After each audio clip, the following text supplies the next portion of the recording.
हाँ बोलो।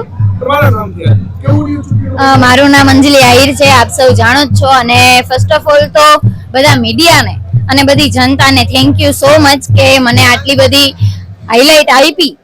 ખરેખર એને લાયક તમે બધાય છો કે દુનિયા સુધીને કોઈ સારી વસ્તુ પહોંચાડવા માટે। અને આજે મને કહેતા બહુ પ્રાઉડ થાય છે કે હું આજે હું હારી ગઈ છું એનું મને કોઈ દુઃખ નથી, પણ મને જીત હું એ માનું છું કે પ્રથમ વખતમાં મને 1640 મત મને મળ્યા છે કે લોકોએ ખાલી મને એટલી ઉંમર જોઈને કે મારી કંઈ પણ એમને મારામાં સારું જોયું હશે તો એમને મને 1640 મતે મને આપી છે અને મારા માટે એ જ ખરી જીત છે।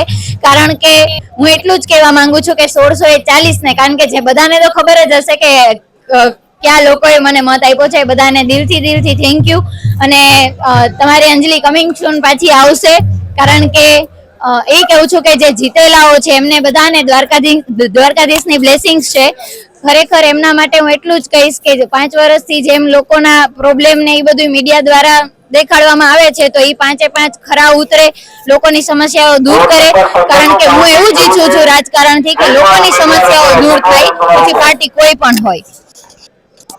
યુવા ઉમેદવાર શ્રી આકાશભાઈ કરમણભાઈ કટારા, ભારતીય જનતા પાર્ટીએ જે મને નાની ઉંમરે તક આપી છે, જે પાર્ટીના સિદ્ધાંતો છે અને અમારા પરિવારના સિદ્ધાંતો મુજબ હાલ્યા છીએ અને પાર્ટી અને પ્રજાએ અમારી પર જે વિશ્વાસ મૂક્યો છે એ વિશ્વાસને અમે સારો રાખ્યો છે અને સારા કામ કરશું અને પ્રજાની વચ્ચે રહેશું એવો અમારો નિર્ણય છે।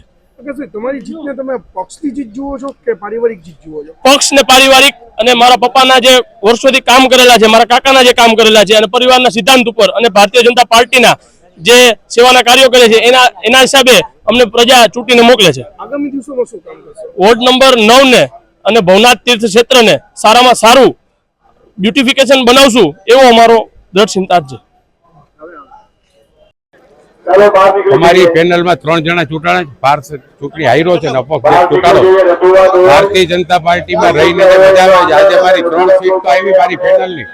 મારો વોર્ડ 10 નંબર હતો, 7 વાર ત્યાં ચૂંટાણો હતો। આ વખતે મને 9 નંબરમાંથી આપ્યો। ચૂંટણીમાં હારજીત થાય છે, ક્રિકેટના મેચમાં પણ હારજીત થતી હોય તો ચૂંટણીમાં હારજીત થાય। પાર્ટી આનાથી વધારે સારું કામ કરાવશે। હા નહીં અને અહીંયા છે કોઈ સૂત્રોચ્ચાર નહીં કરે, બિલ્ડિંગ ની બહાર જાય અને છે જ્યાં અમારા પોલીસ કર્મચારીઓ કે રાણીબેન લીલાભાઈ પરમાર, કયા વોર્ડમાંથી ઉભા હતા? વોર્ડ નંબર 5 ના ઉમેદવાર છે। ગયા વખતે શું હતું? ગયા વખતે અમારે બધી શહેર પ્રમુખો હતા, અને આ વખતે ઓપરેટર બની ગયા। કેવું અનુભવ લાગે છે? કેવું લાગે છે? સારું લાગે છે હો। શું કરશો તમે? અમે બધા લોકોના કામ કરશું સારા। દિનેશ અદવાણી, વોર્ડ નંબર 5 ઉમેદવાર ભારતીય જનતા પાર્ટી।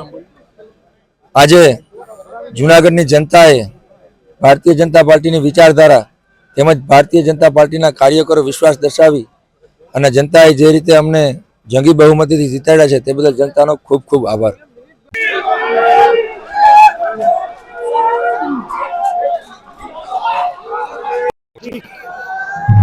हाँ बोलो। કેવું મારું નામ અંજલિ આહિર છે। આપ સૌ જાણો જ છો અને ફર્સ્ટ ઓફ ઓલ તો બધા મીડિયાને અને બધી જનતાને થેન્ક યુ સો મચ કે મને આટલી બધી હાઇલાઇટ આપી। ખરેખર એને લાયક તમે બધાય છો કે દુનિયા સુધીને કોઈ સારી વસ્તુ પહોંચાડવા માટે। અને આજે મને કહેતા બહુ પ્રાઉડ થાય છે કે હું આજે હું હારી ગઈ છું એનું મને કોઈ દુઃખ નથી, પણ મને જીત હું એ માનું છું કે પ્રથમ વખતમાં મને 1640 મત મને મળ્યા છે કે લોકોએ ખાલી મને એટલી ઉંમર જોઈને કે મારી કંઈ પણ એમને મારામાં સારું જોયું હશે તો એમને મને 1640 મતે મને આપી છે અને મારા માટે એ જ ખરી જીત છે। કારણ કે હું એટલું જ કહેવા માંગુ છું કે 1640 ને, કારણ કે જે બધાને તો ખબર જ હશે કે ક્યાં લોકોએ મને મત આપ્યો છે, બધાને દિલથી થેન્ક યુ।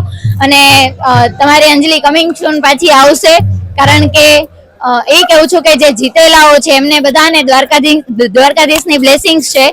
ખરેખર એમના માટે હું એટલું જ કહીશ કે 5 વર્ષથી જેમ લોકોના પ્રોબ્લેમ ને એ બધું મીડિયા દ્વારા દેખાડવામાં આવે છે તો એ 5 ખરા ઉતરે, લોકોની સમસ્યાઓ દૂર કરે। કારણ કે હું એવું જ ઈચ્છું છું રાજકારણથી કે લોકોની સમસ્યાઓ દૂર થાય, પછી પાર્ટી કોઈ પણ હોય। યુવા ઉમેદવાર શ્રી આકાશભાઈ કરમણભાઈ કટારા, ભારતીય જનતા પાર્ટીએ જે મને નાની ઉંમરે તક આપી છે, જે પાર્ટીના સિદ્ધાંતો છે અને અમારા પરિવારના સિદ્ધાંતો મુજબ હાલ્યા છીએ અને પાર્ટી અને પ્રજાએ અમારી પર જે વિશ્વાસ મૂક્યો છે એ વિશ્વાસને અમે સારો રાખ્યો છે અને સારા કામ કરશું અને પ્રજાની વચ્ચે રહેશું એવો અમારો નિર્ણય છે. આકાશભાઈ, તમારી જીતને તમે પક્ષની જીત જુઓ છો કે પારિવારિક જીત જુઓ છો? પક્ષ ને પારિવારિક અને મારા પપ્પાના જે વર્ષોથી કામ કરેલા છે, મારા કાકાના જે કામ કરેલા છે અને પરિવારના સિદ્ધાંત ઉપર અને ભારતીય જનતા પાર્ટીના જે સેવાના કાર્યો કરે છે એના હિસાબે અમને પ્રજા ચૂંટીને મોકલે છે. આગામી દિવસોમાં શું કામ કરશો? વોર્ડ નંબર 9 ને અને ભવનાથ તીર્થ ક્ષેત્રને સારામાં સારું બ્યુટિફિકેશન બનાવશું એવો અમારો દ્રઢ સિદ્ધાંત છે. અમારી પેનલમાં 3 જણા ચૂંટાણા છે. પાર્ષદ ચૂંટણી હાર્યો છે અને અપક્ષ ચૂંટાડો. ભારતીય જનતા પાર્ટીમાં રહીને જે મજા આવે છે. આજે મારી 3 સીટ તો આવી મારી પેનલની. મારો વોર્ડ 10 નંબર હતો, 7 વાર ત્યાં ચૂંટાણો હતો. આ વખતે મને 9 નંબરમાંથી આવી. ચૂંટણીમાં હારજીત થાય ભાઈ. ક્રિકેટના મેચમાં પણ હારજીત થતી હોય તો ચૂંટણીમાં હારજીત થાય. પાર્ટી આનાથી વધારે સારું કામ કરાવશે.